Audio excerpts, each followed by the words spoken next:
I'm Steve Huggins. I have a leasehold flat in Gallions Reach, London E16. I bought it in 2016.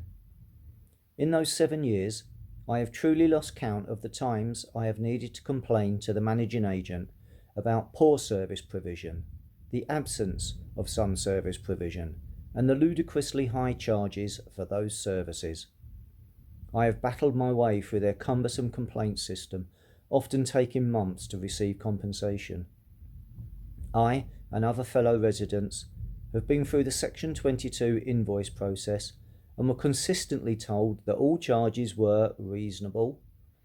We did, however, successfully challenge some costs and received a £12,000 refund when the agent reluctantly told us they could not find invoices for a particular service. That £12,000 would never have materialised without constant challenging. No other authority is working on our behalf to challenge these alleged mistakes. In the actual costs for 2021-2022, charges took a significant turn for the worse.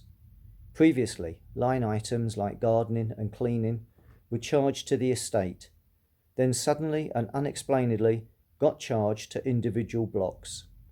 Fortunately, we had formed a Tenants and Residents Association in March of 2021, and it was relatively easy for us to do line item cost comparisons on a block-by-block basis.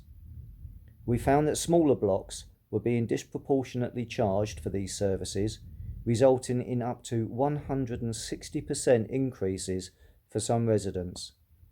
We felt this was a new and devious way to bring in huge increases, under the cover of spreading them across a wider and therefore less transparent charging system.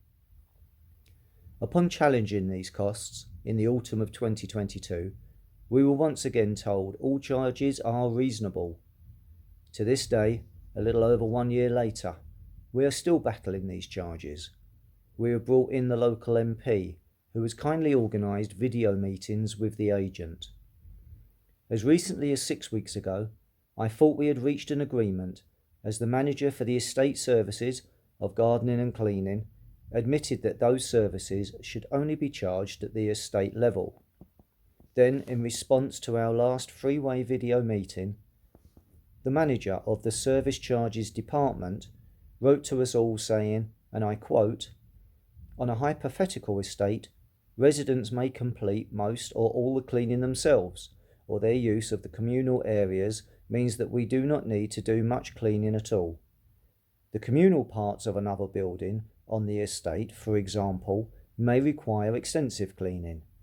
At a first-tier tribunal, we may be asked to justify charging the residents of the building where we carried out no cleaning for costs incurred in a different building." Unquote. If that sounds nonsensical to you, imagine how we feel. The insidious and callous need for an individual to dream up hypothetical excuses to not charge residents proportionately is a new turn of events maybe not seen before in the housing sector. The abuse has to stop. It has to be regulated.